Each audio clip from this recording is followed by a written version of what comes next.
Salut à tous, c'est Café Brioche, bienvenue pour un nouvel épisode. Nouveau setup, donc là on tente un nouveau format où vous allez voir moi ou Lucas, là je vais l'afficher. Et aujourd'hui, nouvel épisode, on va parler du coup du tourisme de masse. Voilà, comme c'est les vacances, on s'est dit que on allait parler de ça et on se rend compte, tu vois, quand tu vas sur une plage, t'es de plus en plus débordé, t'as les gens autour de toi, tu les touches, tu peux pas rester tranquille, calme à la plage, j'ai l'impression quoi. Ouais, c'est ça, on s'est un peu renseigné sur le sujet, on a vu plein de documentaires là-dessus, et au final, on s'est dit qu'il fallait en parler parce que quand tu vois des images avec des centaines de milliers de personnes regroupées dans des villes l'été, c'est plus possible, tu vois. Donc, comme on fait des thèmes de société, ça rentrait parfaitement aussi dans le thème, donc on va revenir là-dessus. Exactement. Du coup, moi, je voulais commencer par comment c'est venu un peu le tourisme de masse, comment ça s'est démocratisé, parce qu'à l'époque, tu vois, voyager, c'était quand même réservé à une certaine élite. Fallait avoir soit un bon taf, soit être élevé socialement dans la société. On peut parler de l'élévation de la classe moyenne, tu vois, depuis les années 60, que ce soit en France, même en Chine, tu vois, qui s'est beaucoup développé et donc qui a permis aussi aux gens de voyager, tu vois, qui n'avaient pas trop les moyens. Et par le développement de ces classes moyennes, on a aussi vu le développement des compagnies low cost, tu vois, comme EasyJet, tu vois, t'as Ryanair, voilà, plein de compagnies low cost. Et maintenant, tu vois, quand par exemple, je veux aller te voir à Amsterdam, c'est 60 € l'aller-retour. Je veux aller à Barcelone, 80 € aller-retour. Tu vois, on se dit, c'est facile de voyager. Si t'as quelqu'un qui habite là-bas, tu vas dormir chez ton pote. Enfin, c'est plus aussi inaccessible qu'avant. Tu vois. Ouais, voilà, en fait, les compagnies ont tellement rendu ça accessible que voilà, t'as des centaines de personnes. Et on n'a plus cette réflexion-là de se dire, maintenant, on va cibler peut-être des lieux qui sont un peu moins visités, où on va moins se regrouper. Et en fait, il y a cet effet de contagion sociale. C'est un peu les moutons qui se suivent, tu vois, dans la berge. Et toi, t'essayes, Mais ouais, ça s'est développé et on peut aussi parler de l'impact culturel que ça a sur ces destinations, tu vois, parce que d'un côté, ça permet à des pays de préserver leur culture, d'avoir plus d'infrastructures même pour eux, tu vois. D'avoir accès à la Wi-Fi parce que pour accueillir justement ces touristes-là, mais d'un autre côté ça peut être dévastateur, tu vois, comme on le voit avec la dégradation. Je sais pas si t'as vu les calanques maintenant, ce qu'ils sont en train de faire et tout ça, et t'as plein de déchets partout, et maintenant, comme t'as dit, les calanques près de Marseille, c'est un peu régulé, tu vois, tu dois réserver sur une application pour y aller. Moi, je trouve que c'est un bon système, tu vois, parce que moi, je me dis, les calanques, ça fait rêver, tu vois les photos, c'est une petite plage, t'es tout seul, alors que la réalité, tu vois, c'est comme Instagram versus reality, la réalité, c'est blindé de gens, tu vois, genre, moi, j'ai pas envie d'y aller quand je vois ça. Mais c'est pour ça qu'il y a le tourisme naturel, un peu plus naturel, rando, et qui se développe, parce que les gens, ils en ont marre, et maintenant, on a accès à de l'info, parce qu'à l'époque, tu vois, t'avais les guides du routard, et les guides du routard, ils te suggèrent toujours à peu près les mêmes lieux, les mêmes activités. Donc, t'avais, par exemple, à Paris, tout le monde faisait la Tour Eiffel, les Champs-Élysées et tout ça. Donc, il y a un regroupement de personnes qui se fait naturellement. Et ça va un peu mieux maintenant. Moi, j'essaye perso, tu vois, j'essaye d'éviter un maximum de gens. Je pense que c'est avec l'âge aussi. Genre, t'as envie d'être tranquille, tu vois, quand t'es dans un lieu. Parce qu'à la base, ton quotidien, c'est métro, c'est saturé de personnes, tu vois, donc t'as aussi envie de changer, d'être un peu plus calme. C'est vrai que toute l'année, quand t'as les transports en commun, tu vas dans le tram, métro, c'est blindé, surtout aux heures de pointe, tu sais, à 7h30, tu rentres dedans. Quand tu sors en ville, généralement pour faire du shopping, c'est le samedi après-midi. Donc le samedi après-midi, tu vas dans les magasins, c'est blindé, tu vois, tu dois faire la queue à la caisse. Donc t'as envie, quand t'es en vacances, d'être un peu plus posé, un peu plus serein, un peu plus calme. Mais ce qui se passe, c'est qu'en général, on va tous avoir les mêmes destinations. Généralement, tu vas dans le sud de la France, t'as Montpellier, t'as Nice, t'as le Cap d'Agde, t'as Cannes. Du coup, ça fait un regroupement de personnes à ces endroits et t'as la plage qui devient blindée. T'es là, pour poser ta serviette, c'est une galère. Tu peux pas laisser tes affaires tout seul parce que tu dis qu'il y a une personne qui passe, il te vole ton phone. Tu psychotes et en fait, t'es jamais tranquille au final. Donc, toute l'année, t'as pas ce refuge-là des vacances. Et aussi l'impact que ça a sur les populations locales. Je sais pas si t'as vu l'impact à Barcelone, par exemple. Donc à Barcelone, c'est à peu près 2 millions d'habitants pour 10 à 12 millions de touristes. Bon, j'ai pas les chiffres exacts, mais c'est général. Donc vous pouvez voir à peu près la proportion que ça a. Et les gens, les populations locales, ils retrouvent des cadavres parce que ceux qui vont à Barcelone, on sait pourquoi, tu vois, c'est la fête en majorité, plus que la culture. Donc tu vois, t'as des quartiers comme Barceloneta, j'ai vu, C'était très espagnol, très local, très culturel, tu vois. Le soir, ils voient des gens qui pissent. Ouais, ils se réveillent le matin, t'as des mecs à poil en train de te gueuler dessus, tu vois, alors que toi, t'as grandi là, t'as tes souvenirs avec tes parents, tu vois, et là, tu vois des déchets de toute l'Europe qui sévissent dans la rue, tu vois. Donc, d'un côté, je peux comprendre ça, et t'as des cultures qui se perdent. T'as des mouvements de manifestation aussi à Venise, j'ai vu ça. Ils veulent en fait imposer une taxe maintenant, tu vois, pour vraiment rentrer dans le centre-ville. Rentrer dans le centre-ville, pour éviter cet aspect de ce regroupement. Tu vois, en plus, maintenant, il fait de plus en plus chaud. Ah, mais c'est ça. Pour moi, en fait, Venise, quand je pense à Venise, du point de vue extérieur, pour moi, c'est devenu un parc d'attractions, en fait. Ah ouais? Ouais, je me dis, en fait, il y a les gondoles, tout est fait en fonction des touristes. En fait, ils maintiennent leur culture, tu vois, parce qu'ils en sont fiers, ça c'est bien, tu vois, mais ils le font aussi parce que ça attire du monde. Les gens, ils veulent voir l'Italie, ils veulent voir les gros clichés, la gondole, les masques et tout ça. Et j'ai une stat d'ailleurs sur les gondoliers là-bas. Ouais. Tu sais combien ils touchent? Ouais, j'avais vu. 300 € de l'heure, quasi. Parce que c'est des métiers qui sont même pas déclarés, donc ils contribuent même pas à l'économie italienne. Ouais, et donc, ils prennent du cash en général. Après, je crois qu'ils ont une petite taxe à Venise, mais elle est vraiment minime. Ouais. Mais je sais que c'est maintenu par des familles de gondoliers. Ouais. Et les licences, elles coûtent 500 000 €. 500 000 €, c'est plus que des taxis. Ouais. N'importe quoi. 10 000 balles par mois, t'es gondolier. Bon, après, voilà. Après, il y a la demande, tu vois, et c'est aussi galère, tu vois. Génère l'argent. Le frérot, il doit sourire à chaque fois, il doit maintenir sa gondole, il doit chanter des fois, il doit faire rêver le touriste. Donc, c'est pas non plus un métier facile. Après, qu'il gagne bien sa vie, c'est la demande, hein. Après, je suis d'accord que les prix, ils sont quand même énormes, tu vois. Moi, je me souviens quand j'étais à Venise, c'était, je crois, à peu près 100 balles le tour. Et après, tu pouvais le diviser en fonction du nombre de personnes. Ah oui, ok. Mais c'était un tour genre de 20-30 minutes. Après, ça dépend des gondoles, ça dépend si tu vas à la place principale ou si t'es un peu autour. Mais quand tu regardes un peu les vidéos, t'as les gondoles qui suivent à la queue leu. Enfin, c'est plus c'est plus le Venise que tu vois dans les films. T'as la petite gondole, t'es tout seul avec le gars qui chante. Et pour continuer à parler de Venise, tu vois, j'avais aussi quelques stats. C'est que il y a pratiquement, donc il y a 50 000 habitants à Venise. Il faut savoir que tous les ans, il y a de plus en plus d'habitants qui partent de Venise. Donc avant, il y en avait à peu près, dans les années 60-80, il y en avait à peu près 150 000. Maintenant, il y en a que 50 000. Ah, ok. Et il y en a à peu près 1000 qui partent par an, donc dû au tourisme et autres raisons également. Mais il y a pratiquement 25 à 30 millions de touristes par an. Donc si vous prenez, c'est un habitant pour 170 touristes. Donc pour regarder un peu la stat, vous prenez le nombre d'habitants de votre ville et vous multipliez par 570, ça vous donne le nombre de touristes qu'il y a par an dans votre ville. Ou voilà, pour le cas, c'est à Venise. Donc toi, tu vas à Venise, moi j'y suis déjà allé personnellement. Tu sais, c'est des petites ruelles, c'est mignon et tout. Mais quand t'es dans les petites ruelles et que t'as l'impression de te faufiler dans un métro limite, ça devient moins romantique, ça devient moins beau, t'as moins l'aspect italien historique, tu vois. Enfin, moi, j'ai cette avis-là. Et c'est souvent avec ces tourismes-là, le problème dans ces pays, c'est qu'il y a une fuite de cerveau, tu vois. Parce que maintenant, c'est des métiers, ils cherchent des métiers en rapport avec l'hôtellerie, dans des villes comme Venise, dans des villes comme Dubrovnik en Croatie.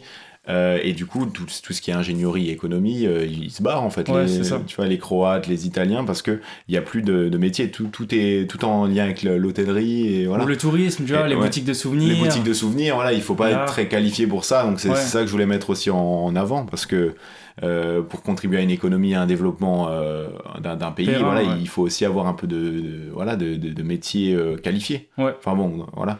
Ouais, donc, on s'entend par qualifié. On s'entend par qualifié, voilà. Il y a des artistes, on dénigre pas les métiers. On dénigre pas les métiers, mais il faut un peu de tout. Voilà, il faut un peu de tout pour contribuer à un développement économique. Sinon, voilà, pour l'indépendance d'un pays et pour pas être dépendant. Donc il y a aussi cet aspect-là. Il y a les points positifs du tourisme, parce que voilà, ça contribue au PIB des pays, parce qu'on peut parler de la Croatie, c'est 20% du tourisme à l'heure actuelle. Donc, et pour certaines îles comme les Barbades, c'est quasi 40%. Tu vois, tu t'imagines. C'est un délire, hein. Maldives, c'est 30% du PIB. Le tourisme, j'avais vu que l'Espagne, c'était pratiquement à peu près 14%. T'as la Thaïlande, c'est 20%. Donc, certains pays aujourd'hui sont dépendants du tourisme. Et moi, je trouve que, tu vois, faut pas non plus dénigrer trop le tourisme, pardon. Parce que là, on parle du surtourisme, tourisme de masse, les désavantages, mais ça permet aussi, nous, tu vois, on n'aurait jamais pu autant voyager si les compagnies low cost n'étaient pas présentes. Aujourd'hui, tu vois, on a plein de rêves quand on visite des pays, on se dit, ah, c'est stylé, les différences de culture. moi je trouve que ça apporte beaucoup. Maintenant, ce qu'il faut, c'est le réguler peut-être, tu vois, un peu mieux le réguler, ne pas tous aller au même endroit, tu vois. Quand on pense à Paris, on va tous à la Tour Eiffel. Quand on pense à une destination en Espagne, on va à Barcelone, on va à Madrid, mais il y a plein de villes. Il y a Saragosse, il y a Séville, il y a Valence, il y a San Sebastián, tu vois, genre, il y a plein de villes qui sont peut-être tout aussi belles, qui sont différentes, et il y a moins de monde sur les plages, mais tout le monde va se diriger au même endroit, au même moment, pendant les vacances d'été. Parce que voilà, je pense que voyager aussi hors saison, ça te permet de voir moins de monde, d'avoir peut-être des prix plus bas dans les hôtels. Donc, faut aussi voir ce côté-là. Ouais, il parlait aussi d'un système de crédit. Par exemple, pour la Tour Eiffel, tu aurais 2 crédits dans ta vie, tu vois. Il y aurait une application qui pourrait potentiellement te traquer, tu vois. Et au bout de 2 fois, tu pourrais plus te rendre à la Tour Eiffel. Ouais. Ça peut être une option. Mais moi, je pense que c'est plus le rôle des agences de voyage et le rôle de l'État, tu vois. Donc, de montrer aux gens que voilà, il n'y a pas que la région parisienne, il n'y a pas que le Midi-Pyrénées, tout ce qui est autour de Nice, tu vois. Il y a aussi la Charente-Maritime, tu vois, il y a des lieux. Parce que la France, c'est incroyable. T'as des lieux vraiment qui sont inexploités et qui attendent que ça. Et c'est souvent moins cher, en fait. Parce qu'il faut aussi parler de ça. Les gens, voilà, et peut-être que le pouvoir d'achat est en baisse, donc c'est aussi une autre alternative moins chère et peut-être plus agréable. Ouais. Donc, et tu aurais visité des choses que tu n'aurais peut-être jamais faites, tu vois. Moi, je pense, j'ai pas comme idée d'aller en Bretagne ou d'aller en Normandie, tu vois. Mais tu as des villes comme Étretat, tu vois, c'est pas très connu, c'est magnifique, toi, je sais que tu y es allé. Mais voilà, il faut pas être dépendant de là où tout le monde va. Et aujourd'hui, peut-être visiter des petites pépites, des petits endroits un peu méconnus. Et c'est dommage, tu vois, c'est dommage. Et c'est ça ce qui crée un peu la frustration quand nous, on va dans une grande ville et on se dit... Toi, je voulais te poser une question d'ailleurs, t'es quel type de touriste? T'es genre le tourisme, tu fais du tourisme vraiment de masse ou t'es aussi dans cette vibe-là ou t'essayes de trouver des lieux un peu pépites en faisant tes propres recherches? Franchement, ça dépend, tu vois, parce que je vais pas te mentir, toutes les destinations que j'ai fait, c'est du tourisme de masse, que ce soit Amsterdam, dans les grandes villes, Prague, Budapest, je suis allé en Erasmus à Madrid, c'est les grosses capitales. Après, quand je suis dans ces villes-là, j'essaye d'aller un peu visiter les petites villes un peu inconnues, tu vois, quand j'étais en Irlande par exemple, on allait dans des endroits, dans des forêts, il y avait personne, et c'était un peu des anciennes, les paysages où Game of Thrones avait tourné, tu vois. Du coup, c'est des endroits un peu méconnus. Tu vas parler à quelqu'un de ça, il est jamais allé. Donc ça, je trouve ça super sympa.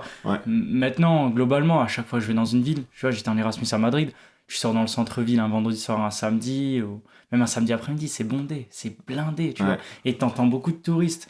Par exemple, quand t'es à Barcelone, je sais que c'est frustrant pour beaucoup de gens, mais des fois, ils entendent plus de français que d'espagnol. Tu vois.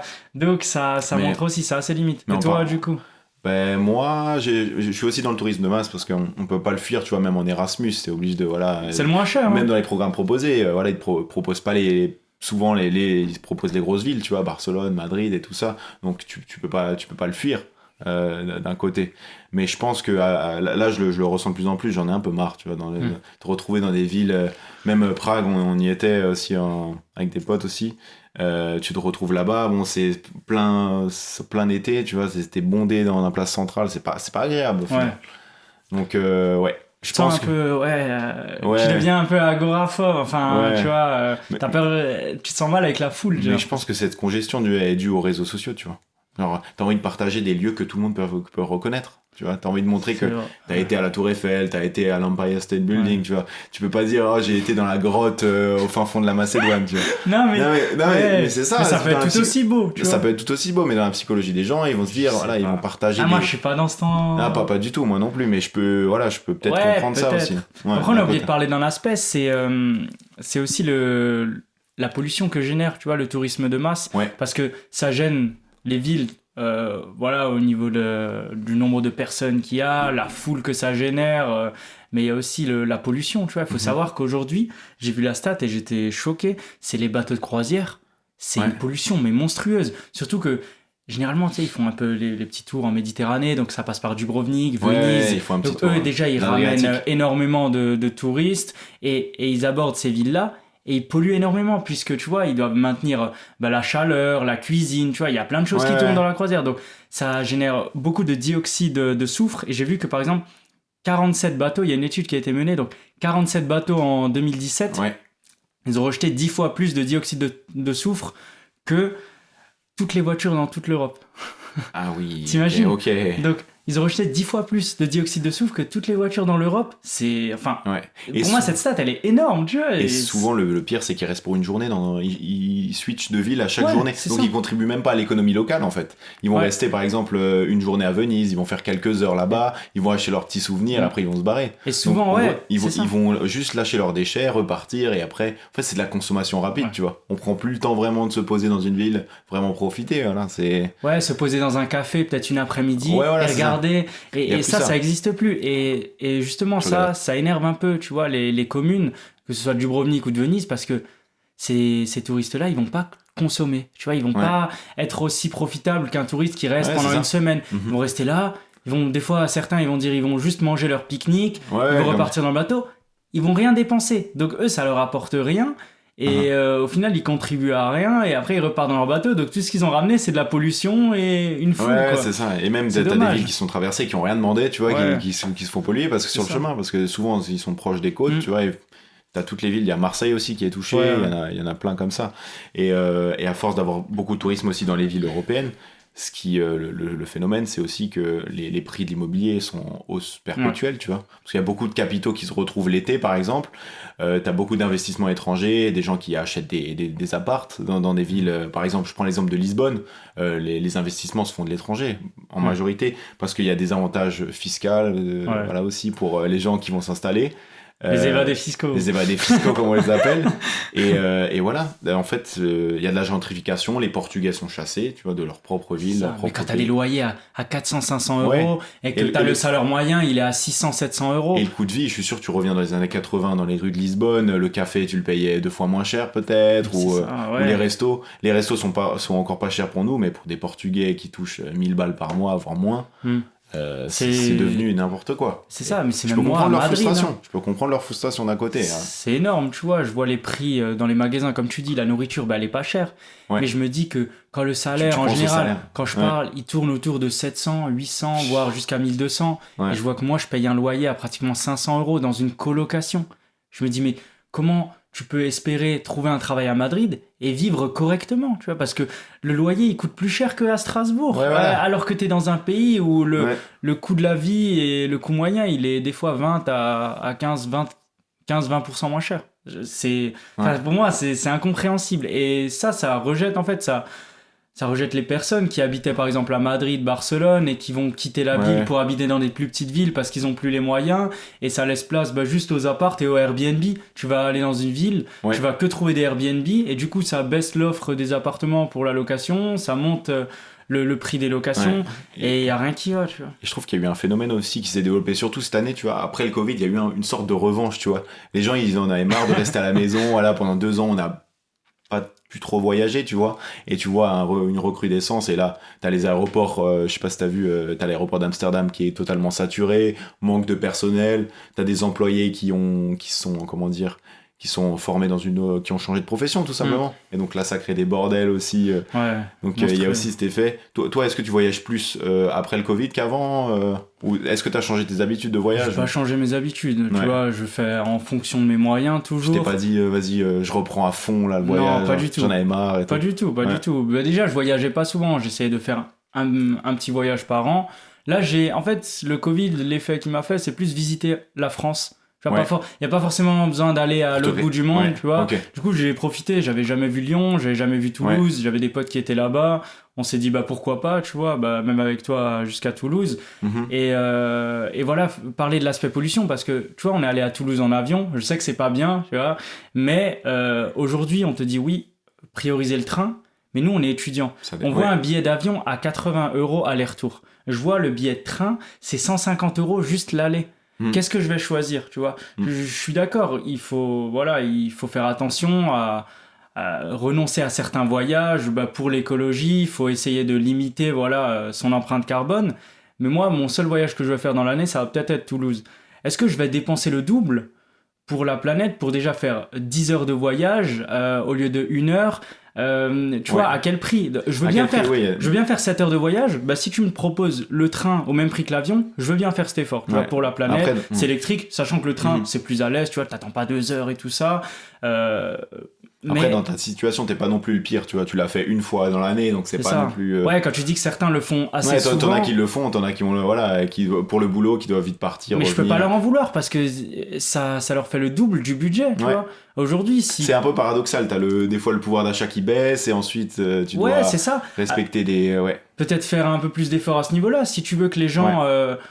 soient un peu plus écolo, limite leur empreinte carbone, alors essayer de mettre les prix des billets de train un peu moins chers que l'avion, et moi je réfléchirais à faire 2-3 heures de plus en train dans le TGV plutôt que prendre l'avion. Faire des concessions, voilà. Que ce soit électrique. Donc ça, je trouve c'est un problème en France qu'on devrait régler, tu vois, c'est essayer de trouver des tarifs corrects pour le train, parce qu'aujourd'hui le train, moi je trouve c'est excessivement cher. On va faire peut-être un épisode d'ailleurs sur le système ferroviaire français, il y a des choses à dire aussi. Des choses à dire. Et pour parler aussi, il y a le tourisme de masse, mais aussi dans les événements extrêmes, tu vois. J'avais vu un documentaire avec toi sur l'Everest. Ouais. Tu vois, donc c'est le plus grand sommet du monde dans la chaîne de l'Himalaya, donc au Népal, pour ceux qui ne le savent pas.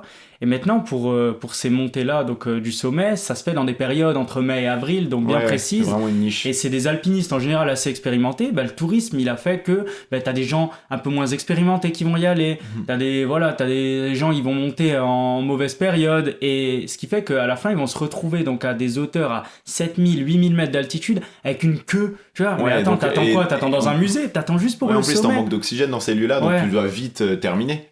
Et après, t'as un choix à faire. Soit tu redescends et tu termines pas le sommet, enfin tu vas pas jusqu'au sommet, ou soit tu restes et tu mets ta vie en danger en gros. Exactement. Et t'en as plein qui finissent avec des engelures, y en a qui finissent morts parce que le stress, parce qu'ils vont pousser quelqu'un, parce que... Après pour ces organismes-là, pour le Népal par exemple, pour le pays, c'est des revenus vraiment qu'ils peuvent pas mettre de côté, c'est vraiment quelque chose qui contribue au développement du pays, donc ils vont octroyer plus de licences aussi pour faire plus d'argent, et voilà, après tu rentres dans une boucle en fait. Surtout qu'il y a la Chine de l'autre côté qui octroie aussi beaucoup de licences, mais il faudrait peut-être des gens pas assez expérimentés qui vont peut-être se tuer, tu vois. Les guides ils avaient dit nous on n'est pas là pour aider à habiller quelqu'un, on est là pour l'aider en cas d'extrême difficulté, mais voilà, déjà peut-être faire un test à des gens, combien de montées ils ont fait pour voir un peu leur expérience, est-ce qu'ils sont aptes, limiter le nombre de licences pour monter, parce que si tout le monde monte en même temps, après t'as des morts, t'as des gens qui sont blessés, t'as des gens qui vont paniquer, donc essayer de réguler ça, parce que je suis d'accord, il y a le business, mais il y a la vie de personne en jeu, tu vois, monter à 8000 mètres, c'est pas rien. C'est ça, en fait, il y a des concessions à faire, et des fois l'argent prend le dessus, malheureusement. Mais il y a une stat qui résume vraiment cet épisode, je pense, c'est que 95% du tourisme se concentre sur 5% du territoire mondial. Donc ça, quand t'as dit ça, en vrai, t'as un peu tout résumé, tu vois. Alors, tu te dis, les gens, vraiment, ils se suivent. Après, souvent, tu vois, genre... Je peux pas leur en vouloir, parce que quand tu dis cette stat, t'as aussi pas mal d'espace dans le monde que tu ne vas pas voir. Tu vois, t'as tout le Canada, toute la Russie, voilà, ça tu enlèves pas mal. Oui, tu enlèves la Russie, et tout ça. Mais en reste 5% quand même. Globalement, tu vois, il y a aussi peut-être certaines personnes qui ont des a priori. Par exemple, d'aller en Amérique du Sud, dire ça craint, aller dans les pays nordiques, peut-être certains en Afrique aussi. Voilà, il y a peut-être pas grand-chose à voir dans les pays de l'Est. Il y a pas la plage, il fait trop chaud. Tu vois, les gens, généralement, comme tu dis, été, ça rime avec plage, ça rime... en fait, ils ont leur conception et ils changent pas, en fait. Ils se disent, moi, l'été, c'est ça, voilà, il faut que je sois sur mon transat, dans le sud de la France, plage et tout ça. Ce que je comprends. Ce que je comprends, mais après, il faut voir aussi ce que tu retrouves. Tu retrouves une plage, certes, mais tu retrouves une plage avec 20 000 personnes dedans. Alors que si tu vas peut-être en été dans une ville peut-être nordique, ou dans un pays peut-être un peu moins connu, tu vois, tu vas, je sais pas, en Albanie, je sais qu'il y a des paysages magnifiques, et il y a pas grand monde, voilà, ça commence un peu à se développer, mais aller dans des endroits où peu de monde va, où les gens ont des a priori, tu vois, par exemple la Bulgarie, je sais qu'il y a des personnes qui sont allées, ils ont trouvé c'était magnifique, mais il n'y a pas de touristes, tu vois, il y a peu de touristes, parce que les gens ont des a priori, ils veulent pas aller là-bas, ils ont peur, en fait c'est ça, c'est des conceptions qu'on a dans la tête qui sont difficiles à modifier. Mais moi personnellement, je préfère aller dans un pays et me dire putain, je suis le seul touriste, tu vois. Je me sentirais vraiment en voyage, je me sentirais perdu. Tu vois ce que je veux dire? Et cette sensation de perdu, je l'ai plus, parce qu'aujourd'hui, je sais que je peux trouver là, tu retrouveras toujours un petit touriste. Après, je sais, c'est l'aspect sécurité, mais si je me sens perdu, je dis putain, je suis vraiment dans un autre pays. Mais tu vois, c'est paradoxal, parce que comme tu disais avec l'Himalaya, pour moi, c'est vraiment un lieu où normalement, tu es censé te retrouver tout seul, tu vois, isolé du monde extérieur. Donc même dans ces lieux-là, il faut trouver des alternatives. Moi, Ouais. je pense qu'il y en a hein, dans le milieu de Bien sûr, l'alpinisme, mais t'as il y en a plein de. Voilà, t'as plein Mais bon, de là, chaînes c'est de se dire, montagne. je suis monté dans le Ouais. sommet un des plus hauts au monde, si ce n'est le plus haut, voilà. Donc, Sinon, tu vas juste la montagne à côté, il y a ouais, peut-être 500 mètres de diff, mais bon, c'est la même Tu vas au chose. Markstein, c'est réglé. Ouais, Mais, voilà. ouais. Ouais, je pense, en vrai, on a tout dit. Hein. Ouais, Je regarde mes je pense notes, qu'on a mais- fait le tour sur le tourisme de masse. Après, Yes. voilà, c'est notre avis sur Ouais, le tourisme ouais, de c'est masse. ça. Je sais qu'il y a des personnes qui ont un avis différent. Vous pourrez nous le dire en commentaire. Voilà, on Ouais. est là pour débattre, on est ouvert au débat en tout Ouais, cas. ouais. Et on espère que ça vous aura plu. Ce nouveau format, n'hésitez pas, ceux qui nous regardent souvent sur YouTube, à nous dire si vous Ouais, en préférez ce commentaire, format ou une caméra visible sur nous deux. Ouais. Je pense que ça va rajouter un peu de dynamisme. Ouais, non, tu c'est vois. pas mal, franchement, c'est à voir À pour les voir. prochains épisodes. Et du coup, on se retrouve la semaine prochaine pour un nouvel Ouais, épisode. c'est ça. Et ciao tout le monde du Ciao coup. les gars.